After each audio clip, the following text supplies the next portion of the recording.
Hi everyone, today in this video we are going to learn about probability distributions and we will see an example problem on binomial distribution. Here there are different type of distribution models. One is the binomial distribution, Poisson distribution and normal distributions. The binomial distribution and Poisson distributions are discrete distribution. Third one is the normal distribution. This is a continuous distribution. And the number of trials are infinite in continuous distribution. That means in normal distribution. So what is binomial distribution? So if x is a discrete random variable and it follows the binomial distribution, then the probability mass function of binomial distribution is, this is the formula of the binomial distribution, probability of x equal to x equal to ncx into p power x into q power n minus x. Here what is n, what is x, what is p and what is q. Here n means number of trials. So this is a binomial distribution. Binomial distribution is a discrete distribution. That means there is a particular number of trials in binomial distribution. Here n means number of trials. And here x is the number of times success. And p is the probability of success and q is the probability of failure. So what are the rules of the binomial distribution? Number of trials are finite.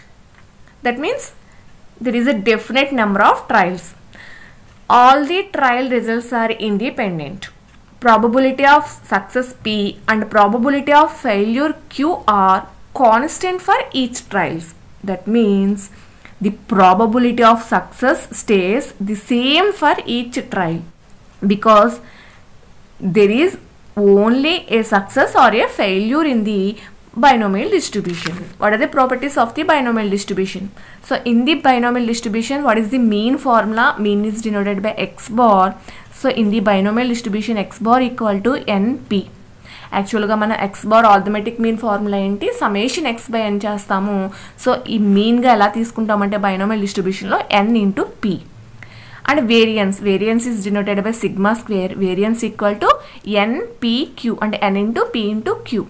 Here standard deviation is denoted by sigma. This formula is square root of n into p into q.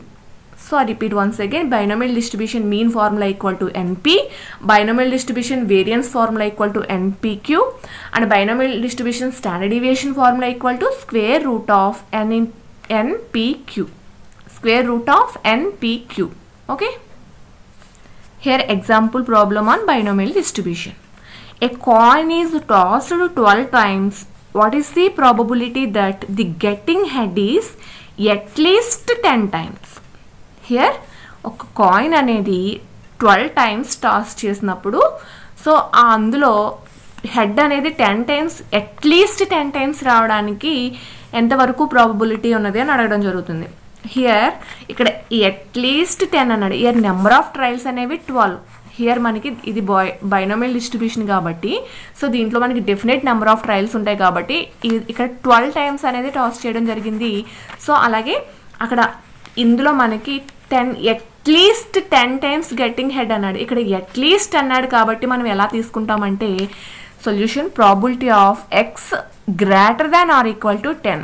అంటే at least 10 అంటే so అంటే ఇది least 10 అంటే దీనికన్నా ఇంకా మనకి 12 times అన్నాడు కాబట్టి అంటే greater than or equal to 10 అంటే probability of x equal to 10 తీసుకుంటాము. అలాగే probability of plus probability of x equal to 11 తీసుకుంటాము.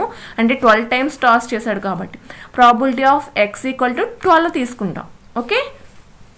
సో చూడండి ఇక్కడ అట్లీస్ట్ 10 అన్నాడు. అట్లీస్ట్ అదే ఎట్ మోస్ట్ 10 అన్నాడు అనుకోండి కిందకి తీసుకుంటాం. అంటే 10, 9, 8, 7, 6, 5, 4, 3, 2, 1, 0 కింద మనం ఎక్స్ వాల్యూస్ తీసుకుంటాం. కానీ ఇక్కడ అట్లీస్ట్ 10 అన్నాడు కాబట్టి 10, 11, 12 అంటే మనకి నెంబర్ ఆఫ్ ట్రయల్స్ అనేవి 12 కాబట్టి 12 వరకు తీసుకుంటాం. Okay. Here what is the formula, binomial distribution formula? Here probability of x equal to ncx into p power x into q power n minus x. Here n value. So number of trials అనేవి 12. That equal to n equal to 12.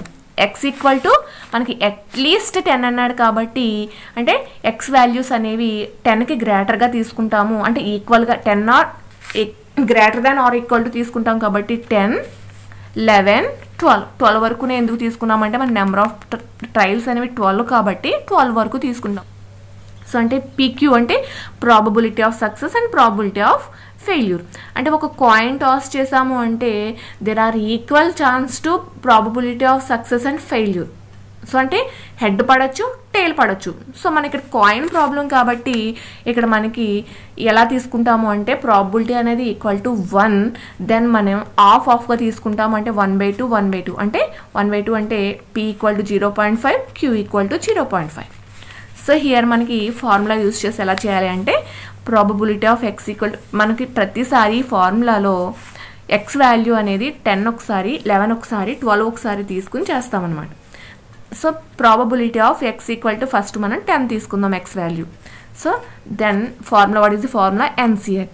NCX అంటే ఎన్ value 12, 12C X ప్లేస్లో మనం 10 తీసుకుంటున్నాం. 12C10 into here P value 0.5, 0.5 power X అని తీసుకున్నాం 10 into Q also 0.5, 0.5 power n minus X అంటే 12 minus 10. So ఇక్కడ మనం ఈ 12C10 అనేది ఎలా కాల్కులేట్ చేయాలంటే ప్రాబిలిటీ NCR ఫార్ములా యూస్ చేసి చేయాలి. So what is the NCR formula? n factorial by r factorial into n minus r factorial. Here what is factorial? Factorial అంటే సపోజ్ మనకి 4 ఫ్యాక్టోరియల్ అంటే ఎలా రాసుకుంటాము? 4 ఇంటూ 3 ఇంటూ 2 ఇంటూ 1 అంటే ఈ factorial symbol ఏంటంటే ఇలా బ్యాక్కి ఇంటూ మల్టిప్లై చేసుకుంటూ రాసుకుంటాం. అదే 6 ఫ్యాక్టోరియల్ అంటే 6 into 5 into 4 into 3 into 2 into 1. So మనం ఇక్కడ చూడండి n ఫ్యాక్టోరియల్. సో మనకి 12C10 కావాలి కాబట్టి హియర్ NCR ఫార్ములా కాబట్టి n value 12, r value 10. Here n factorial అంటే 12 factorial by r factorial means 10 factorial into 12 minus 10 factorial n minus r factorial. Here factorial అంటే మనకి కింద 10 ఫ్యాక్టోరియల్ ఉంది కాబట్టి క్యాన్సిల్ అయిపోతాయి కాబట్టి 12 ఇంటూ 11 ఇంటూ 10 ఫ్యాక్టోరియల్ వరకు నోట్ చేసుకుంటాము. After 10 factorial into 12 minus 10 2 factorial. So ఈ 10 ఫ్యాక్టోరియల్ ఈ 10 ఫ్యాక్టోరియల్ క్యాన్సిల్ అయిపోతే ఈ 2 6 ఆర్ 12, 6 11s ఆర్ 66 అంటే ఇక్కడ మనకి 12C10 కాల్కులేట్ చేస్తే వచ్చిన వాల్యూ ఎంత? 66. Then 66 into 0.5 power 10 into 0.5 power 12 minus 10 2. అలాగే 66 into so 10 plus 2 12, 0.6 into 66 into 0.5 power 12. That means 66 into 0.000244. That means 0.0161. This is the x equal to 10 తీసుకున్నప్పుడు ఇలా వచ్చింది. సో అదే విధంగా మనం ఎక్స్ వాల్యూ 11 తీసుకుంటాం. సేమ్ మళ్ళీ అదే ఫార్ములా యూస్ చేసి ఇక్కడ 12C10 ఉంది. సో ఇక్కడ 12C11 ఉంది.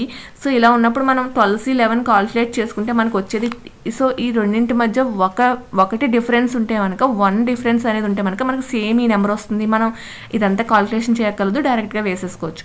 12C11 equal to 12 into same మళ్ళీ ఇదంతా కాల్కులేషన్ చేస్తే 0.0029. అలాగే ఎక్స్ వాల్యూ 12 తీసుకుంటాము అంటే ఇక్కడ మనకి ఎక్స్ వాల్యూ ప్లేస్లో అంటే NCR అంటే 12C12 ఇంటూ 0.5 పవర్ ఎక్స్ అంటే 12 into 0.5 power n minus r అంటే 12 మైనస్ 12. సో మనకి ఎప్పుడు కూడా సో మనకి రెండు కూడా n ప్లస్ r ప్లస్లో 12 ఉన్నాయంటే మనకి 1 వస్తుంది. 1 ఇంటూ 0.5 పవర్ 12 చేస్తే 0.00024 ఇంటూ సో 0.5 పవర్ 12 మైనస్ 12 0 వస్తుంది. అంటే దేనికన్నా పవర్ 0 వస్తే వాల్యూ 1 వస్తుంది. That equal to 0.00024. ఓకే, అర్థమైంది కదా? Then therefore probability of x equal to 10 plus probability of x equal to 11 plus probability of x equal to 12. So మనం calculate చేసినవి అన్ని యాడ్ చేసుకుంటే మనకు వచ్చిన value 0.019. This is the probability of x greater than or equal to 10 value. So ఇలా calculate చేస్తాము binomial డిస్ట్రిబ్యూషన్లో. So ఒకసారి చూడండి, మనకి ఇక్కడ కాయిన్ టాస్ చేసినప్పుడు అట్లీస్ట్ అన్నాడు కాబట్టి ఎక్స్ వాల్యూస్ అనేవి మనకి ఎన్ని టైమ్స్ రిపీట్ చేయండో ట్రయల్స్ అనేవి అంతవరకు తీసుకుంటాం. ఇక్కడ 10 అన్నాడు కాబట్టి 10, 11, 12 తీసుకుంటాం. అదే ఫర్ ఎగ్జాంపుల్ మనకి సో చూడండి ప్రాబ్లంలో a coin is tossed 20 times. What is the probability that getting head is at most 3 times. At most అన్నాడు కాబట్టి ఇక్కడ x less than or equal to 10 తీసుకుంటాము. అంటే ఇంకా ఎక్స్ వాల్యూస్ అనేవి 3 కన్నా కిందగా తీసుకుంటాం, 3 నుంచి బిలో తీసుకుంటాం. అంటే ఇక్కడ ఎన్ ఎంత అవుతుంది, 20 times టాస్ చేయడం జరిగింది కాబట్టి n ఈక్వల్ టు 20. అండ్ ఈ ప్రాబ్లం కూడా కాయిన్ టాస్ చేసే ప్రాబ్లమే కాబట్టి కాయిన్ అంటే probability of success and failure అనేవి ఈక్వల్గా ఉంటాయి కాబట్టి 0.5 అండ్ క్యూ ఆల్సో 0.5. అలాగే ఎక్స్ వాల్యూస్ ఎలా తీసుకుంటామంటే ఎట్లీస్ట్ ఎట్ మోస్ట్ అనేది చూడాలి. ఇక్కడ ఎట్ మోస్ట్ 3 అన్నాడు కాబట్టి 3కి బిలో వాల్యూస్ 3 నుంచి బిలో తీసుకుంటామంటే 3, 2, 1, 0 కూడా తీసుకోవాలి. 0 తీసుకుని కాల్కులేట్ చేస్తాం. సో మనకి ఇది ఒక మోడల్. సో ఇంకొక మోడల్లో ఏంటంటే మనకి ఎన్ వాల్యూస్, సో అక్కడ టోటల్ ఫ్రీక్వెన్సీ వాల్యూ ఇచ్చి కాల్కులేట్ చేయమంటాడు. సో మనం ఆ టోటల్ ఫ్రీక్వెన్సీ చూడండి. So 3 coins are tossed simultaneously. Number of heads are noted. Repeat the experiment 70 times. So అప్పుడు number of heads frequency values ఇచ్చాడు. దీన్ని fit A binomial distribution from the above data అన్నాడు. So ఈ టైప్లో ఇచ్చినప్పుడు మనం data ఇచ్చినప్పుడు సో ఇక్కడ మనకి 70 times అనేది ఎక్స్పెరిమెంట్ రిపీట్ అయింది కాబట్టి మనం ఏదైతే బైనోమియల్ డిస్ట్రిబ్యూషన్ ఫార్ములా తీసుకుంటున్నామో దానికి ఇంటూ క్యాపిటల్ N చేస్తాం. సో ఈ ప్రాబ్లం అనేది నెక్స్ట్ వీడియోలో చూద్దాము. అలాగే కాయిన్స్ అన్నాడు కాబట్టి మనం పి వాల్యూ 0.5 తీసేసుకుంటాము, క్యూ వాల్యూ 0.5 తీసుకుంటాం. అదే కాయిన్ కాకుండా డైరెక్ట్ ఈ టేబుల్ ఇచ్చి మనకి ఫిట్ ది బైనోమియల్ డిస్ట్రిబ్యూషన్ ఇచ్చినప్పుడు పీక్యూ వాల్యూస్ ఎలా తీసుకోవాలి అనేది కూడా నెక్స్ట్ వీడియోలో చూద్దాము. Okay, thank you.